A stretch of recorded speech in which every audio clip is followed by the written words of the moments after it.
wanted to be a little educated. I didn't want to be a buffoon, and Mr. Cooper was awesome. Made me an international star. Hangin' with Mr. Cooper was more than just another sitcom. It was a show that brought people together with its humor, its heart, and the undeniable charisma of Mark Curry. So do people still call you Mr. Cooper? They call me Mr. Cooper every day. I don't care what they call me, as long as they notice who I am. Week after week, it delivered laughs, good vibes, and a sense of comfort that only a truly great show can provide. But everything changed in an instant. At the height of its popularity, a single scene aired that shook the show's foundation. It wasn't just unexpected. It was divisive, controversial, and left viewers and critics questioning how it made it to the screen. This wasn't a simple case of pushing boundaries or taking a creative risk. What happened went deeper, touching nerves and sparking a backlash that couldn't be ignored. That one moment marked the beginning of the end. It wasn't just a mistake. It was a turning point. The fallout came fast, leaving behind a legacy of questions about how something so promising could unravel so quickly.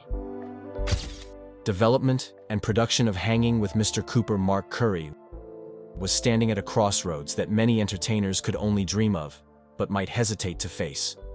Imagine this. A young, up-and-coming comedian fresh off the glow of an HBO special, with two incredible opportunities in front of him.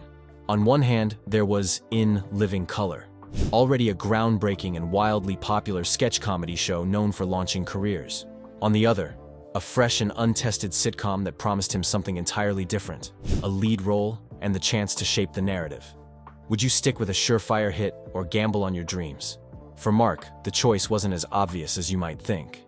Joining In Living Color meant being part of an ensemble cast on a program already cemented in pop culture. Meanwhile, Hanging with Mr. Cooper was a risk, a completely new show with no guarantees of success. The deciding factor? Control. With Hanging with Mr. Cooper, Mark would have more creative influence and the opportunity to showcase his comedic style front and center. And so, he chose the path less traveled, a decision that would define his career and bring a slice of his real hometown, Oakland, California, to television screens across America. But Mark's choice wasn't the only thing that made this show unique. Behind the scenes, Hanging with Mr. Cooper had a team of TV heavyweights crafting its identity. Jeff Franklin, the creative force behind the beloved family sitcom Full House, spearheaded the project. With Franklin's company, Jeff Franklin Productions, teaming up with Warner Brothers Television, the show had a rock-solid foundation. Fun fact: for the first season, the production also included a lesser-known partner, Laura Mar Television. By the third season, Blay Warren Productions stepped in to keep things fresh and innovative. The scheduling for Hanging with Mr. Cooper was another fascinating part of its journey. When the show first premiered in September 1992, it aired on Tuesday nights, strategically following Full House. This spot gave the show a strong lead-in audience, but didn't quite establish it as a household name just yet. The real turning point came in September 1993, when it joined ABC's TGIF lineup, a Friday night block of family-friendly programming that was already a cultural phenomenon. Remember, TGIF, pizza, soda, and a lineup of shows the whole family could enjoy.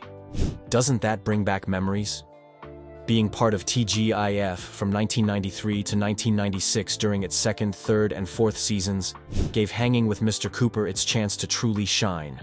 Families tuned in weekly to watch Mark's antics, whether he was wrangling unruly high schoolers, coaching basketball, or dealing with hilarious roommate drama.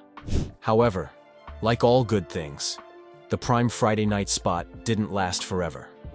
In its fifth and final season, the show was moved to Saturdays, a notoriously tough time slot that signaled its end was near. Despite the odds, the team managed to deliver a proper finale, something not all canceled shows are lucky enough to have. Pilot and early episodes. Hanging with Mr. Cooper might have been new to TV screens in 1992, but its very first episode had a connection to an earlier hit sitcom, Growing Pains. Yes, you read that right. The pilot episode was filmed on the same set as Growing Pains. However, this wasn't just a subtle reuse of resources, it became a fun part of the storyline. What happens when two sitcom worlds collide? In a tongue-in-cheek nod to the set's history, Growing Pains star Alan Thicke made a cameo during the pilot. He walked onto the familiar set and exchanged playful banter with Mark Curry, cracking jokes about one show ending, Growing Pains, and another one beginning, Hanging with Mr. Cooper. This crossover moment wasn't just entertaining. It set the tone for the show's mix of humor, self-awareness, and charm. As for the storyline, Hanging with Mr. Cooper introduced audiences to Mark Cooper, a character with a unique backstory that immediately stood out. Mark wasn't your typical sitcom lead. He was a former professional basketball player for the Golden State Warriors who had returned to his hometown of Oakland to start a new chapter in life. Now a high school teacher and coach, Mark balanced his wisecracking humor with a genuine care for his students and friends.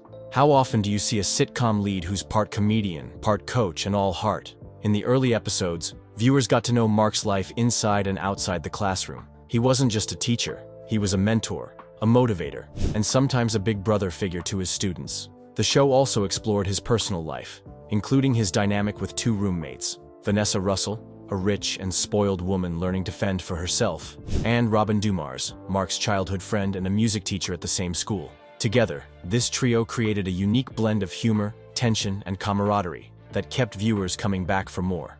Adding to the show's charm was its use of real-life elements.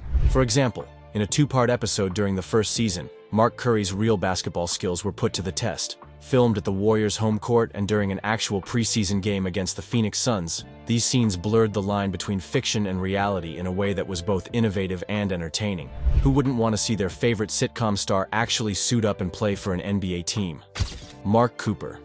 What happens when a professional basketball player swaps his jersey for a whistle? Mark Cooper's journey from a Golden State Warriors player to a high school teacher and coach is the heartbeat of the show. Portrayed by Mark Curry, Mark isn't your average sitcom lead. He's a tall, lanky comedian with a face so expressive it's hard not to laugh at his antics. But Mark isn't just there for the jokes. His role as a mentor to the students and athletes at Oakbridge High shows his compassionate side. Can a comedian carry the weight of both comedy and emotional depth on his shoulders? Mark Curry proves he can. Mark's interactions with his students, especially basketball player Irvin Rodman, played by Omar Gooding, are memorable. Irvin isn't just a student. He represents Mark's chance to relive his own dreams and pass down lessons learned from the game. This connection adds layers to a character who could have easily been a one-note jokester. Vanessa Russell. What happens when a trust fund baby suddenly has to fend for herself? That's the question Vanessa Russell faces after her parents cut her off. Played by the effortlessly charming Holly Robinson Peete, Vanessa's life is a whirlwind of designer clothes, sharp comebacks, and a newfound struggle with independence. Her dynamic with Mark starts as playful roommates but quickly becomes something deeper. As Vanessa navigates her financial and emotional struggles, she starts to see Mark in a new light.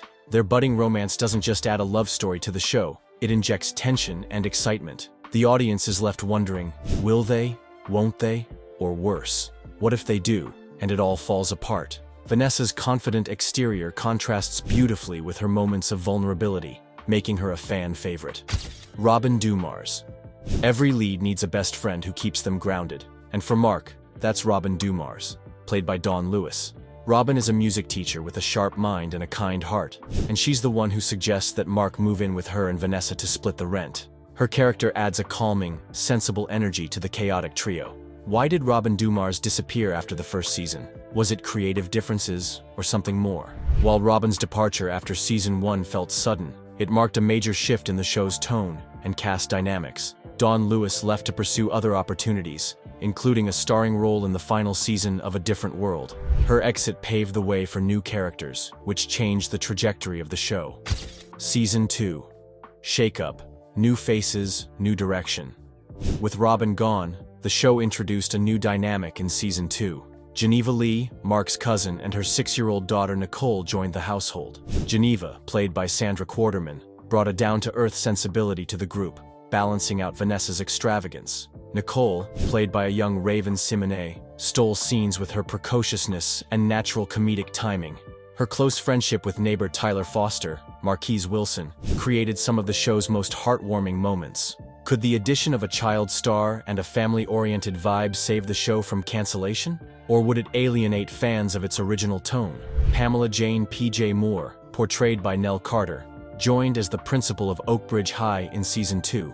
With her sharp wit and commanding presence, PJ was both a mentor and a source of comic relief. Her relationship with Mark often felt like a sibling rivalry, full of playful jabs and mutual respect. Fun facts that changed the game. Did you know, Mark, Curry actually played basketball for the Golden State Warriors during the show? In a two-part episode in Season 1, Mark suits up for a real preseason game against the Phoenix Suns. While the storyline called for Mark to join the team for comedic reasons, Curry actually played during the game. The scenes weren't scripted, adding an unexpected layer of authenticity.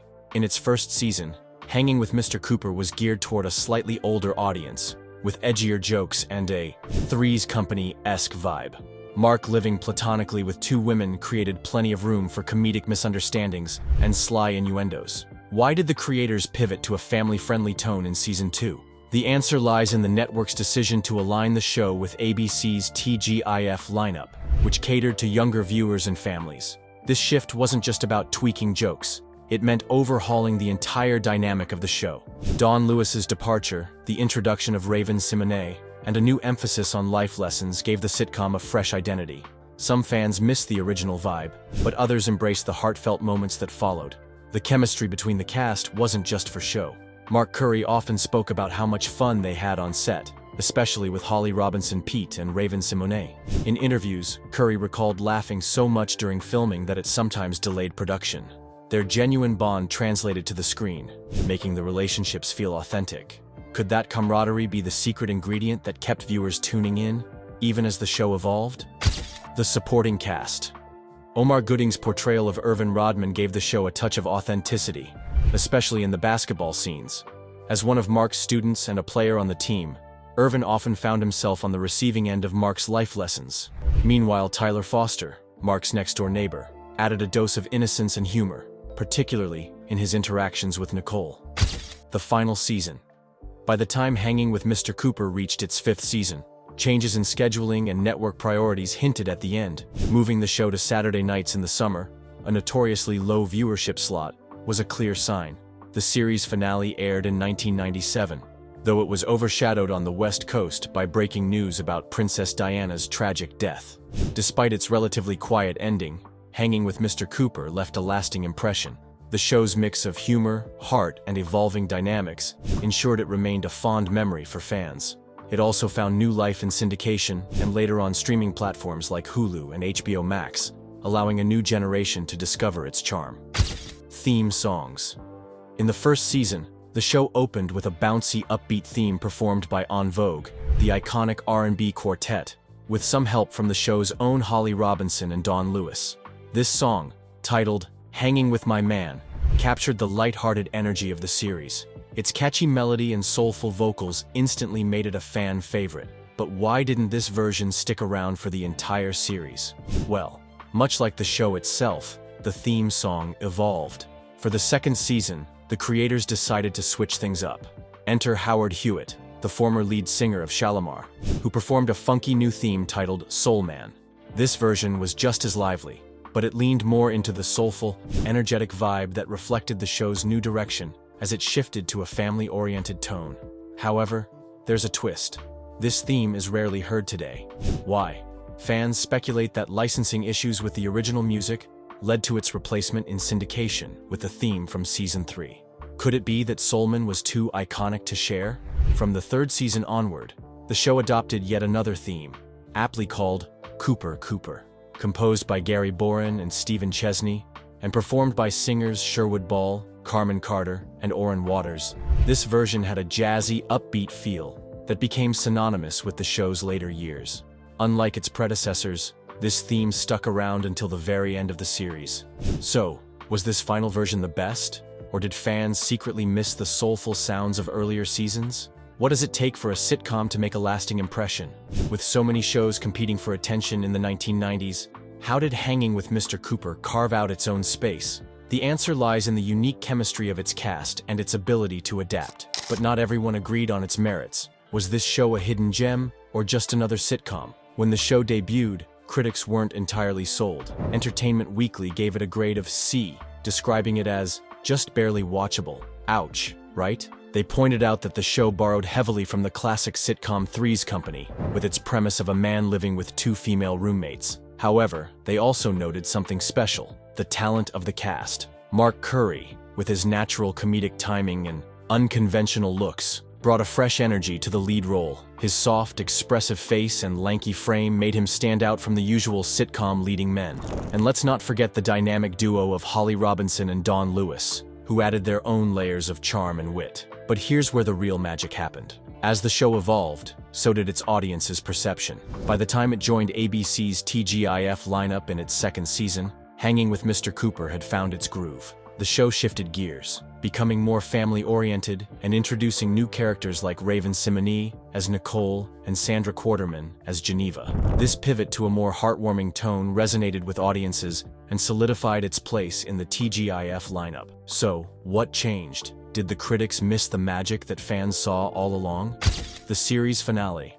Every show's journey eventually comes to an end, but the final chapter of Hanging with Mr. Cooper came with unexpected drama. The fifth season, airing in 1997, was shortened to just 13 episodes and moved to the unenviable Saturday night slot, a clear sign that the show was nearing its end. But fans were still excited for the series finale. Little did they know, something would overshadow the show's farewell.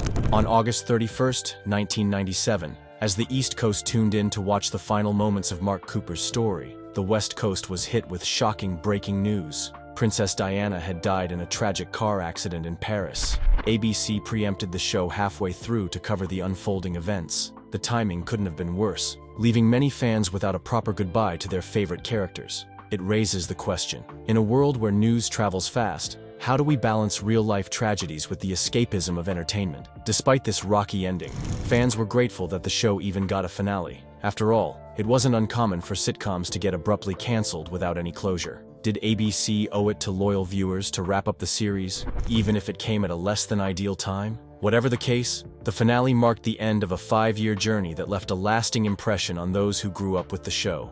Afterlife.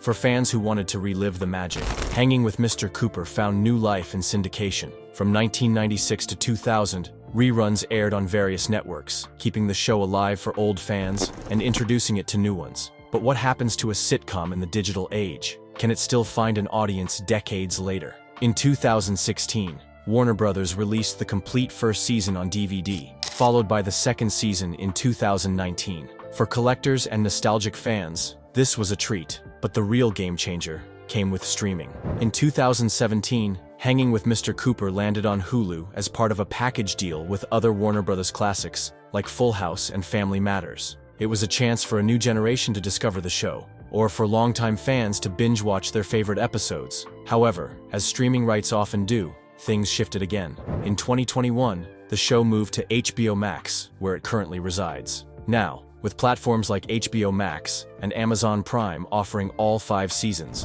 fans can revisit Oakbridge High and Mark Cooper's antics anytime they want. Isn't it fascinating how a show from the 90s can still find a home in today's crowded streaming landscape? What do you think? Was this a case of a bold, creative choice gone wrong, or did the backlash go too far? Let us know your thoughts below. And if you enjoyed uncovering the untold story behind this TV moment, don't forget to like the video, subscribe for more fascinating deep dives, and hit the bell so you never miss out. Thanks for watching, and we'll see you in the next one.